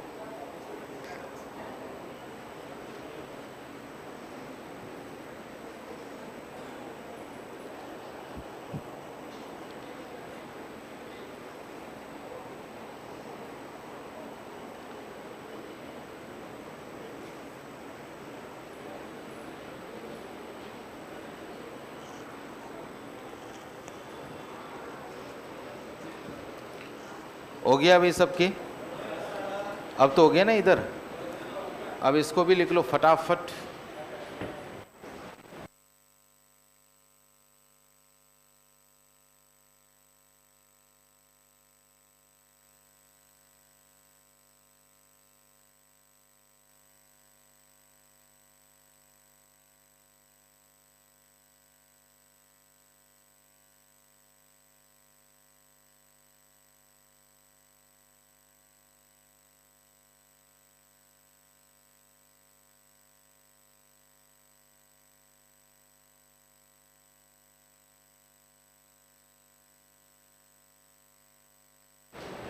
बढ़ाते, आवाज बढ़ाते, चिंता मत करो, है ना।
लिख लिया सबने।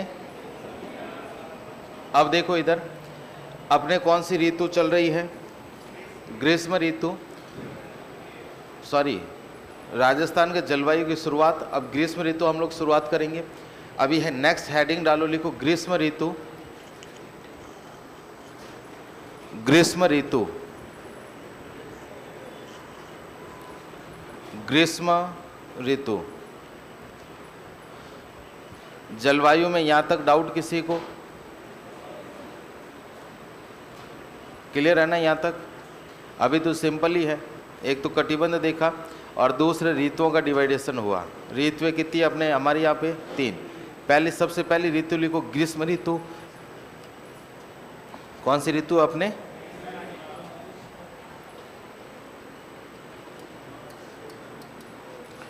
ग्रीष्म ऋतु।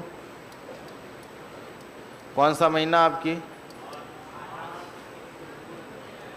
मार्च से जून। मार्च से जून कौन सी ऋतु आपकी? ग्रीष्म ऋतु। ग्रीष्म ऋतु के दौरान राजस्थान का औसत तापमान, राजस्थान का औसत तापमान कितना है? 38 डिग्री सेल्सियस। गर्मियों का ओनली, साल भर का मत करना, ग्रीष्म ऋतु है ना। ग्रीष्म ऋतु का औसत तापमान कितना राजस्थान में? 38 डिग्री सेल्सियस। थोड़ा सा लिखो, मैप तो अपन कल बनाएंगे लेकिन अभी थोड़ी 1-2 बातें लिख लो इसके बारे में। है पूरे साल का अलग है, पूरा साल का 28 से 32 के बीच में है ना, वो ऐसे ही लिखता है 28 से 32। नेक्स्ट आगे लिखो, औसत तापमान कितना है? 38 डिग्री सेल्सियस। आगे वाला लिखो, राजस्थान में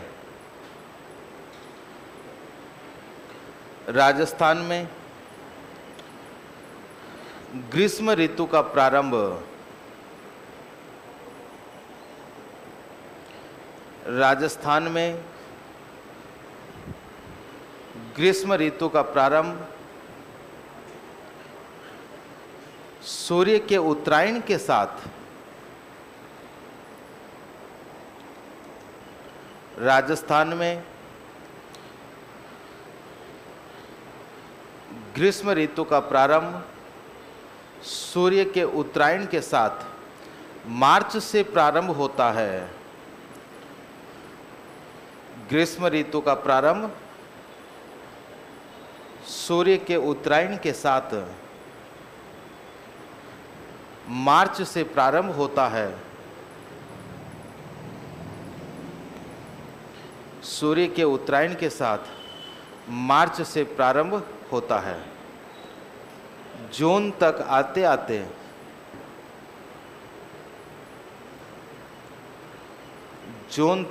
आते ग्रीष्म ऋतु, जून तक आते आते ग्रीष्म ऋतु अपनी चरम सीमा पर होती है।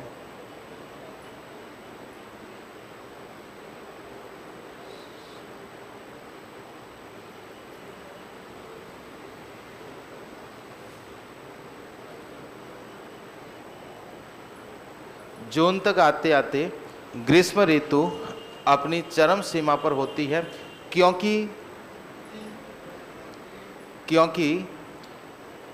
सूर्य 21 जून को, क्योंकि सूर्य 21 जून को कर्क रेखा पर सीधा चमकता है। सूर्य 21 जून को कर्क रेखा पर सीधा चमकता है। ठीक है, नेक्स्ट पॉइंट,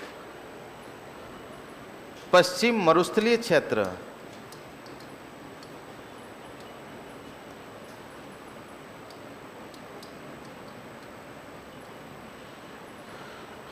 पश्चिम मरुस्थलीय क्षेत्र की दिन में भयावह स्थिति होती है। पश्चिम मरुस्थलीय क्षेत्र की दिन में भयावह स्थिति होती है। पश्चिम मरुस्थलीय क्षेत्र की दिन में भयावह स्थिति होती है। दोपहर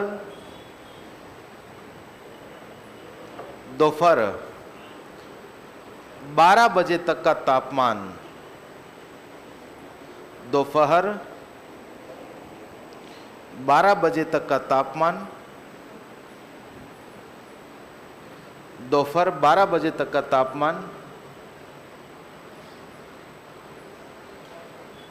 35 डिग्री सेल्सियस होता है। दोपहर 12 बजे तक का तापमान 35 डिग्री सेल्सियस होता है। अचानक से तापमान बढ़कर, अचानक से तापमान बढ़कर 47 से 50 डिग्री सेल्सियस पहुंच जाता है।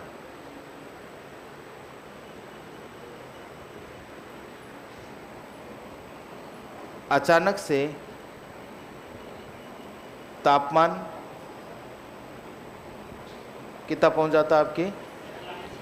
47 से 50 डिग्री सेल्सियस पहुंच जाता है। नेक्स्ट पॉइंट,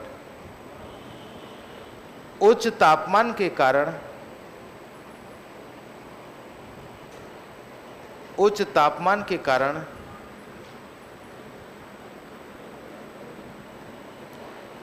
उच्च तापमान के कारण ये क्षेत्र,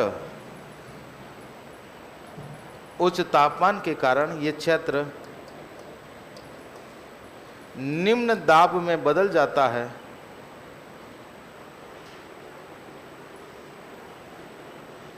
उच्च तापमान के कारण ये क्षेत्र निम्न दाब में बदल जाता है, लो प्रेशर जिसको बोलते हैं। उच्च तापमान के कारण ये क्षेत्र निम्न दाब में बदल जाता है। परिणाम स्वरूप